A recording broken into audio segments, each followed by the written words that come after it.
What's up there, YouTube friends? Chetter here, back with another video review. First off, I hope you are doing well. I hope you have a good day, and I hope everything goes well for you. Thank you for joining me for this quick review. This is going to be a review of the new horror movie, The Damned. The Damned is the directorial debut of this new filmmaker named Thordur Palsson, or Paulson. I sure hope I'm saying his name right. He has a cool Nordic name, Thordur Palsson or Palsson. Anyway, this is his directorial debut. I saw it was a new horror movie out, just came out today, January 3rd. So I'm going to be telling you if I think you should go see this movie or not, my score and my recommendation. And I'll be upfront about all this too. First, I will give you my score and recommendation, and then I'll go into the justification or the reasonings, right? So my score with this, I'm unfortunately going to give this a D plus. This movie is a mixed bag for me. Just to clarify, I don't think D tier movies for me are necessarily bad. I just think they're disappointing. Okay, that means there's good things in them, but overall, I left disappointed. If anything, you can see D tier movies as unfulfilled promises, and so they're mixed bags that I dislike more than I like, as opposed to my C tier, which is mixed bags that I like more than dislike. I will go into the things I liked about the movie first, because there's three main things I liked about the movie. The first thing I liked is the setting. And I'll give you the setting, I'll give you the plot, the general plot of the movie with the setting. The plot is that this group of English fishermen are fishing in a fishing site in a remote Arctic place. I can't remember if it's specified or not, but it's basically an icy fishing spot. And this fishing crew sees a ship sinking off the coast. Basically, the ship sinks, and then from there, this fishing crew is haunted by a presence, right? And so that's the general plot of the movie. But the setting, right? The setting, this icy fjord landscape. It's shot amazingly, and it looks so cool, and it's captured perfectly. I think this is probably the strongest element of the movie, besides element number two. But the setting is great. Everything looks beautiful, but scary and sinister. It really reminded me of The Shining, where The Shining is snowy and things look elegant and things look beautiful, but you know something's wrong, right? And this movie, in terms of that look, it really captures that right. And so I think that's going to be the strongest part of the movie, and that's what I kind of loved about the movie. I can almost just I had a lot of fun just seeing those shots too. So that was probably my favorite element. Element number two that I really liked is the monster itself, because this is a monster movie. The monster is pretty cool in this movie. It's a little familiar. I mean, even the setting is a little familiar. If you've seen other horror movies, you've kind of seen a monster like this, but this movie has a very creepy version of the monster. So it is legitimately creepy and scary at parts. There were parts in the movie that I got goosebumps, and I was like, oh shit, this is what I'm here for. I'm locked in now. And yeah, this monster, I love the presentation of the monster in here.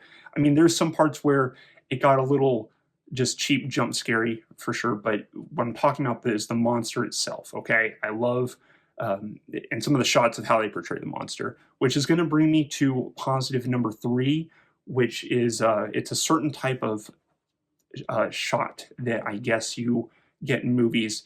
I call this the Ari Aster shot, because I first saw this in the Ari Aster directed movie called Hereditary. And what I mean by the Ari Aster shot is you'll see a character looking in a direction. It may be pleasant, they may just be looking at something, and you kind of think you see an image, and then it cuts back to the character's face and shows them, confused or unsure, and then it cuts back to what they're looking at, and you see a shadowy figure, but not completely. You're not sure if you can make it out. It looks like something scary there, but it's a mental experience. It is a human experience, and there's a word for this. I'm spacing on the word, but this movie plays on that phenomenon, and it does a pretty good job of it too, especially in just one or two of these shots. I felt hooked in with this. So I love those three elements: the setting, the monster, and then a specific shot of how they use the monster because it makes it really scary, dude. So it was cool. It was effective. The acting in the movie is also good. It really helps to carry the weight of the movie too. I think the acting is good in the movie. There's not a whole lot of character though, so it's definitely not a character study. It's this movie works a lot like The Thing, the horror movie The Thing, where you're watching a small group of people trapped isolated in an Arctic setting with, you know, a scary force attacking them. So it's a lot like that, but this movie is slower, more brooding. It does try to be more. It's not as fast paced. It's not as exciting as well. Uh, this movie feels kind of in that realm, and now I can go into what I didn't like about the movie, because that's where it becomes very different than The Thing. This movie is slow as shit, dude. I kid you not. I couldn't believe how slow it was working. This movie is an hour and a half long, and it feels longer than the movie Nosferatu. I saw Nosferatu recently, and that movie is almost 2.5 hours long, and this movie feels longer. It's crazy. I'll see if I can show you here, but in the theater, I'm no joke. I was laying back at times, just waiting for the monster to come. Just sitting here, just when's the monster coming back? I just full laying down in my seat, just almost falling asleep, trying to just make it to the next time I could see the monster, because the story feels barren. It feels like there should have been some other B plot or something else to help ramp up the information that you get and the pattern, because what's there feels good and it's at its base, but it feels like it could have just been ramped up, I suppose. And I think the movie really could have used some of that. I do love the slow foreboding. I love ominous feeling. I like slow burn movies, right? But you got to build up to something, and you need other pieces of information to help you ramp it up, because you're basically in this movie, you're just waiting for the monster to come back. And that's what a lot of this movie feels like is, oh cool, the monster's here, and then you're waiting for the monster. The other con of this movie is the ending, man. This ending is garbage. I was about to leave the movie thinking I was going to give it a C, right? It was a mixed bag, but I was mostly happy with it. But that ending sucks, because I'm not going to spoil it for you. This will all be spoiler free, but I was left feeling robbed of the story. You know, I felt as an audience member, I felt led on to, and invest in the characters and the story, and I put in the work to like wait for the monster, and I was enjoying all this, and then it just sort of it ends on a whimper, and that it was not cool. So I think that the ending is the weakest part, because it's going to leave you with an unrewarding feeling. So this movie feels longer than it should, and it also leaves you unrewarded. Is probably the biggest con of the movie itself. Is if it was slow and offered a reward, that would work. But really, the story is just a little.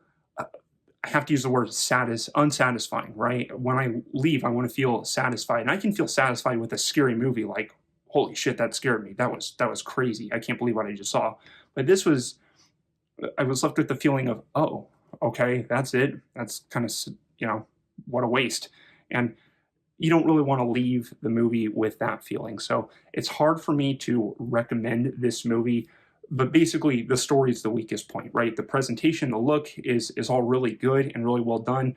I'm going to be looking forward to Thordur Palsson's next project, because I think he is a talented director. It's just the story, the writing needs to be amped up a bit, and that's what I would suggest as the next thing for him to work on for the next script. But this is a weird movie. I would say if you're in a horror mode and you have an hour and a half to 2 hours to kill, it's not an awful movie to turn on. There's good things in it, but I think you would feel like almost like you wasted your time watching it by the time you get to the ending. That's the crutch, okay? So that's my take on it. If you have a different take, I would love to hear that. I love different perspectives, so be sure to leave that below in a comment. Let me know if you have any other input. I do appreciate any feedback.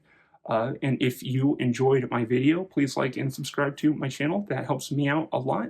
But I will look forward to telling you about the next movie I see. I really appreciate your time, and I hope you have a great day. Take care out there, be safe, and I'll see you later. Chetter out. Goodbye.